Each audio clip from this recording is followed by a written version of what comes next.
Here is a quick reminder of tools that we learned last week. If you would like to pull an image from the internet, click a new tab and search for the image that you want.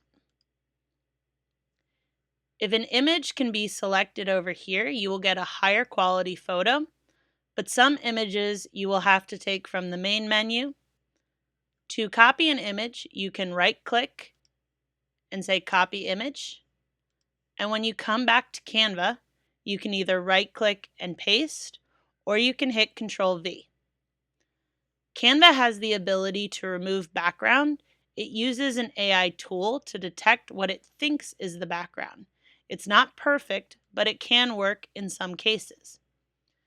If you find that you need to erase more, you can go into the background remover to erase more details. What if I don't want him to have the soccer ball? I can delete it. You can also restore parts if in case it cut off part of his arm or a part that you needed. You might also find some parts that you don't want anymore, and you can erase them. Another option is to go into your elements. I'm going to search for soccer player. Elements come in graphics, photos, or videos. Graphics are going to be things like clip art, and some of them give you choices to change colors.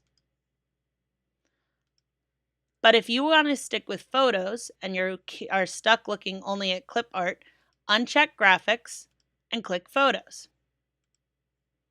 Again, I'm going to do a background remover.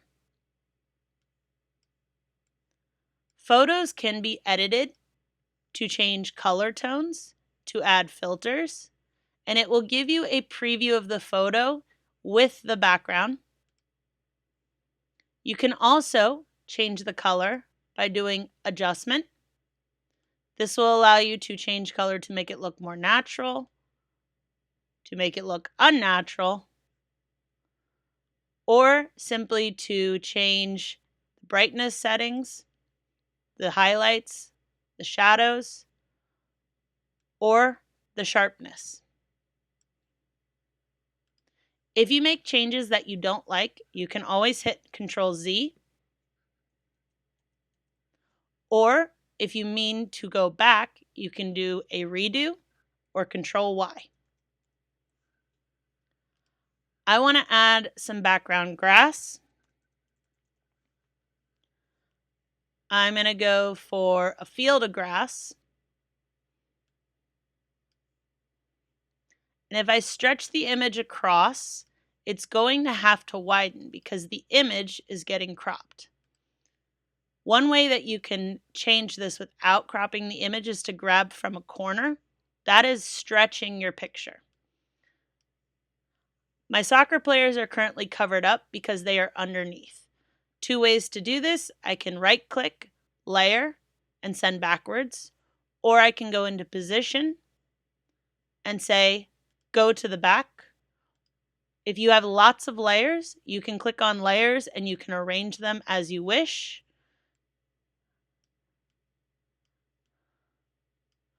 I'm going to rotate him so he looks like he's cheering. And now I'm going to have this soccer player kicking something unexpected.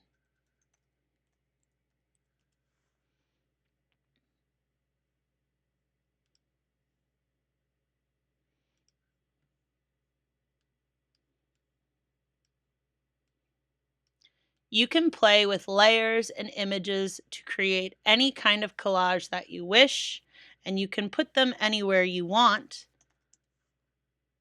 Oops. Even if it is unexpected. If you were to drag an image on top of another one, it's trying to replace that image.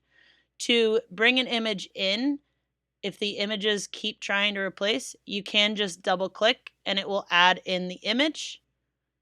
And again, if I stretch it with this, it's going to try to crop the image. If I stretch it from the corner, it doesn't crop the image at all.